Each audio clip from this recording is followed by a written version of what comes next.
On today's episode of The Glimpse, we are taking a glimpse into what the Pentagon is calling UAPs, Unidentified Aerial Phenomena. And I'm not gonna lie, people, I like what the Pentagon is doing. I like it. They're distancing themselves from the old acronym UFO, Unidentified Flying Objects. We don't need that anymore.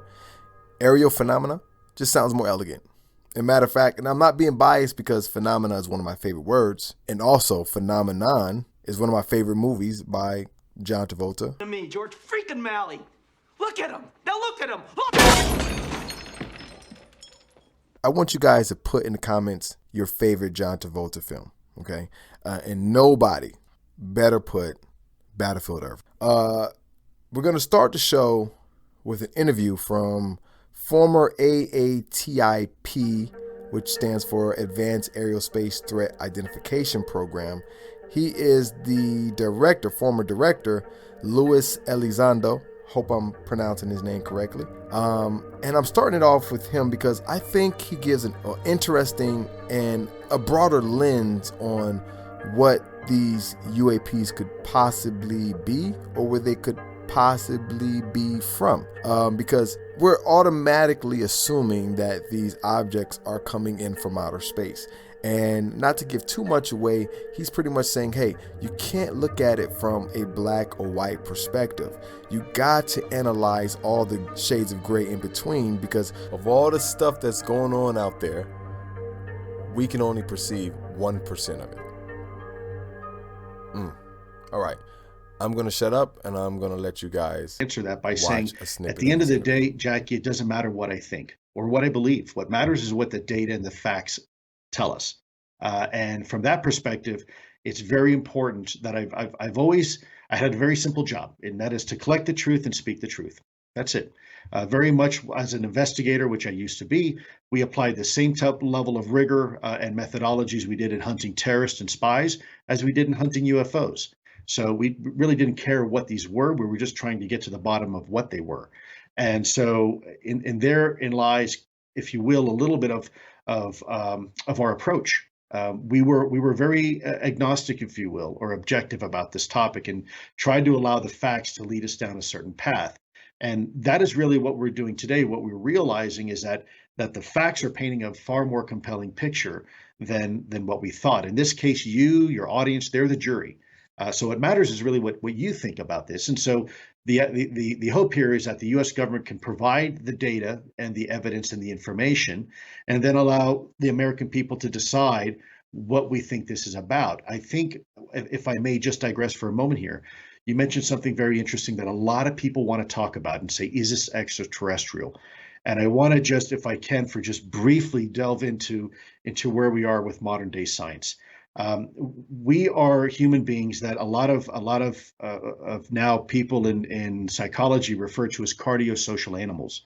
It means we look at things in extremes, because for the first 9 months of our existence, we were in our mother's womb and we heard that binary heartbeat of our mother. And so we tend to look at the life, if you will, in our universe in that binary way. It's either good or it's bad, it's hot or cold, black or white, up and down. And that's how we tend to judge things. But in reality, the universe and physics isn't binary. It's not binary at all. In fact, there's all sorts of options and opportunities of what this could be. So again, back to your question, is it from here or is it from out there? We don't really know. In fact, there's lots of other options on the table. It could be from, as I've said before, it can be from outer space, inner space, or the space in between. As we begin to learn what quantum physics is, and we begin to understand our place here on this little planet, we begin to realize that there's a lot of other options. We judge the universe in 5 fundamental senses, the ways that we perceive the universe, and that's touch, taste, hear, smell, etc. And if you can't use those senses to look at something or measure it, then we really can't interact with it. And yet we know the majority of the universe around us, 99% of it, in fact, is not perceivable. There are right now Wi-Fi signals coursing through your body. There's cosmic radiation coming in from the cosmos. There's neutrinos coming in from the sun. There's radar hitting you from the local airport. And yet these are all realities, and you can't interact with it because we just don't have the tools to do so. Take a beautiful night sky, look at the stars, and you might say, wow, that's really a pretty sky. But if you now take a radio telescope and look at that same spot in the sky, all of a sudden you begin to see things that you couldn't see before. You see in the ultraviolet, you see in the infrared spectrum, you see nebula.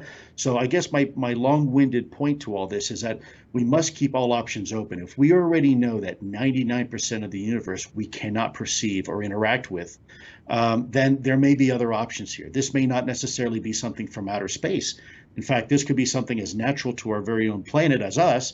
We're just now at a point where we're beginning to technologically be able to interact and collect data.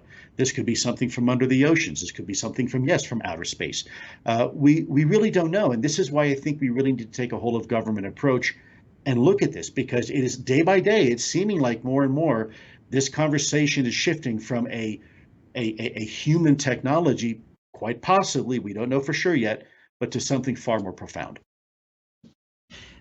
But as someone who is more steeped and in the know on the data and the facts, do you have any more narrow idea in that 99% of things that we are unaware of what this could be exactly? You know, through observations, we are quite convinced that we're dealing with a technology that is multi-generational, several generations ahead of what we consider next generation technology. So what we would consider beyond next generation technology, something that could be anywhere between 50 to 1,000 years ahead of us. And for us, I think it's when you're looking at the observations and these things, how they can outperform, frankly, anything that we have in our inventory, and we're pretty certain anything that our foreign adversaries have in our inventory, then yes, obviously, as human beings, we tend to go down that rabbit hole of speculation. I want to be very careful that I don't offer my opinion in an unqualified manner. I've always stated this is exactly why we need a UAP task force. In fact, this is why we need a much bigger whole of government enduring capability, because at the end of the day, we don't know what we're dealing with. And frankly, all options have to be on the table until they're no longer on the table. I could offer you my opinion right now, but Jackie, in all honesty, it would probably be a bit of disservice, because we frankly don't have enough information yet. We're just now getting to the point as a government, as a society, that we are accepting the reality that this is real, whatever it is. I think we need to do a little bit more. And so out of respect to you and your journalistic integrity and that to your audience, I'm probably going to refrain from offering more of my opinion on that particular aspect, only because the one thing I've learned in intelligence is you can be absolutely sure of something and still be absolutely wrong. And I don't want to mislead anybody. I'm going to be a little bit of a pest here, and I apologize for my desire for a more black and white answer, but in common parlance, I guess, is that something that you would refer to as an alien or a time traveler? Is there any sort of way you could, more specifically characterize this? Yeah, I've said before, this is something, and I guess I may have just said it again, but that this could be something from outer space, inner space, or frankly, the space in between. There's a lot of options out there. This could be something that is extra or hyperdimensional. Now, I don't mean extra dimensional in a woo-woo sense. I mean extra dimensional in a quantum physics sense. We know that the universe is full of shortcuts and loopholes. We know, so if I may backtrack for just a moment, it took the Renaissance to come to the point where we understand Newtonian physics. We understand what gravity looks like. We still don't quite understand what it is yet, but we understand what it looks like, and we understand force equals mass times acceleration and whatnot. So we have these really elegant solutions for our observations of the natural world. And then it took a couple hundred years, but along comes some cat with crazy hair we call Einstein, who now introduces the notion of relativity and kind of upends really science and turns it 180 degrees and says, well, actually, there's a thing called space-time, and space and time are actually connected, and they're also stretchable and compressible. And as bizarre as that may be, that is precisely what we're seeing. And so space-time can be warped based upon mass or a lot of energy. And then, of course, 40 some years ago, we really start getting into this whole nother paradigm of science, and it's quantum physics. And someone once described it as you have this box sitting on the ground, and in walks a dog, and all of a sudden, two cats walk out. And as crazy as that may seem, that's precisely what we're seeing in these observations with quantum physics, proverbially speaking, of course. So it doesn't make sense, and yet there's this weird duality. Maybe the universe, the speed of light, although may be the universal speed limit, there may be some shortcuts and off ramps in this understanding of our universe. So we are just now scratching the surface of understanding what type of science it may take to do what we are seeing with these vehicles. There's 5 specific observables associated with these UAPs, unidentified aerial phenomena, that really separate them from the rest of anything that we would consider terrestrial aircraft or manned aircraft or some type of human-based technology. And again, I want to be careful not to go too far out on the limb, because that's where the speculation starts, and that's also where the danger starts, because we simply don't know yet. All right, I'm going to start the clip right there so that you all can take a chance to watch the full interview in full context.